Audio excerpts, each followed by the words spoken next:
Район борборунан 20 шақырымдай алыстагы Карабулак айылы Айгүл тоосуна эң жакын жайгашкан айыл. Айылдын тургундары Айгүл гүлү тууралуу урпактан урпакка дастан катары айтып келишкен. Ал учурда бул гүлдүн дүйнө жүзү боюнча саналуу гана жерде өскөндүгүн билишпесе да, кереметин туюшкан. Айгүл кыз менен Козулан Батыр жөнүндө дастанды мен раматылык инем кошокчу, ырчы, дастанчы эле да.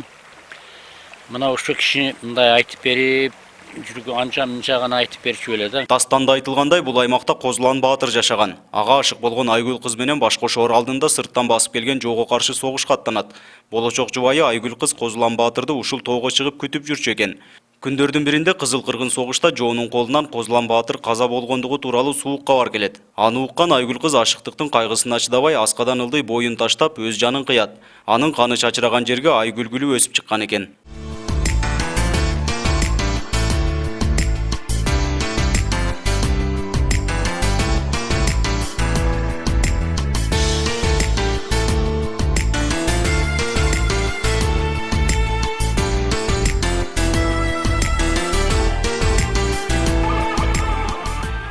Карабулак айылынын тургундары бул гүлдү сүйүү гүлү деп да жүрүшөт.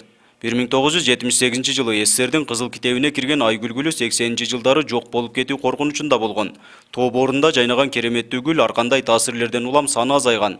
Мындан улам айыл тургундарынын демилгеси менен 1982 жылы мектеп окуучулары корукка ала башташкан. Мектептин окуучулары дежур мугалим кошулуп барып ошентип коруктап жүргөнбүз. Гүл маалында.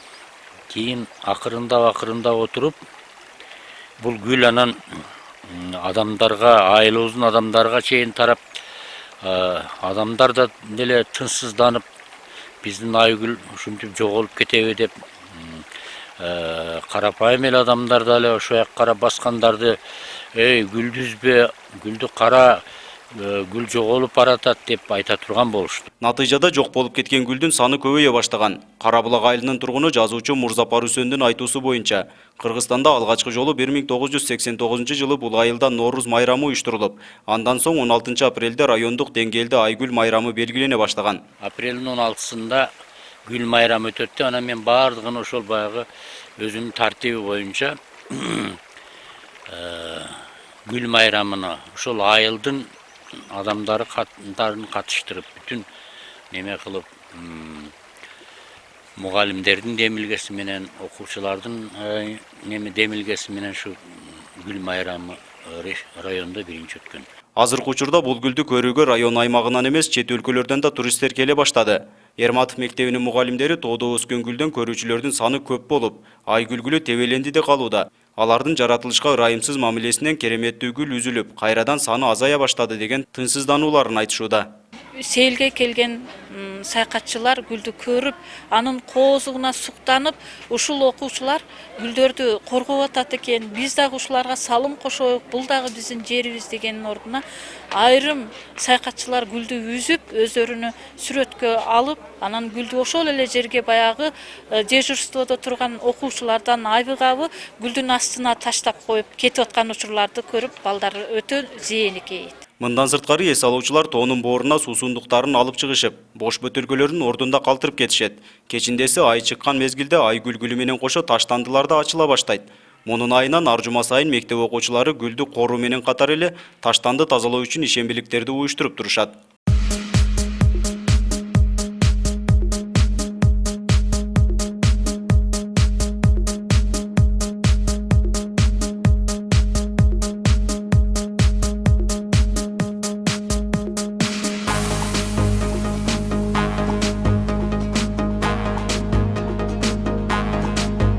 Адатка айлангандай эле ушул 1-апрелден 1-майга чейин окуучулар болуп ушул смен боюнча Айгүл гүлүн коргоого келебиз.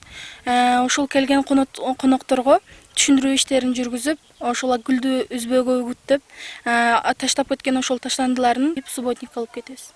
Окуучулар таштандыларды тазалап койгон учурда кээ бир компаниялар тазалык акцияларын өткөргөн таризде массалык маалымат каражаттарына жайылтып жатышат.